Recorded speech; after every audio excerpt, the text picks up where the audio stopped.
আজি মই ব্ৰেকফাষ্টত বনাইছিলোঁ মগুৰ দালি চিলা বা দচা যি নাম দিয়ে আপোনালোকে দি ল'ব পাৰে। মই তাৰ বেয়া ফলা মগু লৈ লৈছোঁ আৰু মগুখিনি মই ৰাতিয়ে তিয়াই ৰাখিছিলোঁ। মগুখিনিতে মই মিক্সিত দি ল'ম। মগুখিনি লোৱা হৈ গ'ল। এতিয়া আদা 3 টুকুৰামান লৈ লৈছোঁ, জলকীয়া এটা দিলোঁ, নহৰু 2 টুকুৰা লৈছোঁ, লগতে তিয়াই ৰখা চাউল কেইটামান দি লৈছোঁ। এতিয়া এইখিনি ভাল মিহিকৈ পেষ্ট এটা কৰি ল'ম।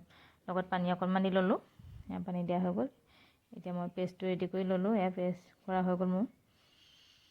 এতিয়া জোখমতে ইয়াতে দিছোঁ নিমখ আৰু অকণমান দিম হালধি গুড়া। এইখিনি এতিয়া ভালদৰে মিক্স কৰি ল'ম। আপোনালোকে যে আপোনালোকৰ সন্তানটিক এনেকৈ খাবলৈ দিব পাৰে, বহুত ভাল পাব খাই। মই এতিয়া 10 মিনিট সময় ঢাকি ৰাখিলোঁ। 10 মিনিট সময় হোৱাৰ পিছতে মই এতিয়া বনাই ল'ম। টাৱা পাতিলোঁ, টাৱা গৰম হ'লত মই ইয়াতে দিম এতিয়া তেলখিনি হেতাখনেৰে ভালকৈ টাৱাখনত সানি ল'লোঁ। মই হেতা দি লৈছোঁ, দি এতিয়া ভালদৰে পাতলকৈ এনেকৈ মেলি ল'ম ঘূৰাই ঘূৰাই হেতাখনেৰে। পাতলকৈ মেলি লোৱা হৈ গ'ল।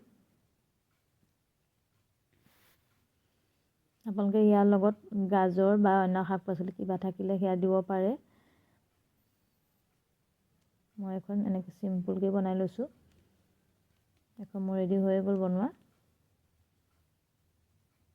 এতিয়া এখন নমাই ল'ম। এতিয়া আকৌ এখন বনাই লৈছোঁ। এখন এতিয়া মই অলপমান মাজতে আলু দি লৈছোঁ। আলুখিনি সিজাই অলপমান ভাজি ল'লোঁ, ভাজি লৈ এতিয়া ইয়াতে দি ল'লোঁ মাজতে।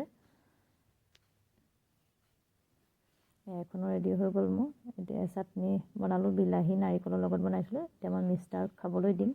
চাটনিটোৰ লগত খাই বহুত ভাল লাগে।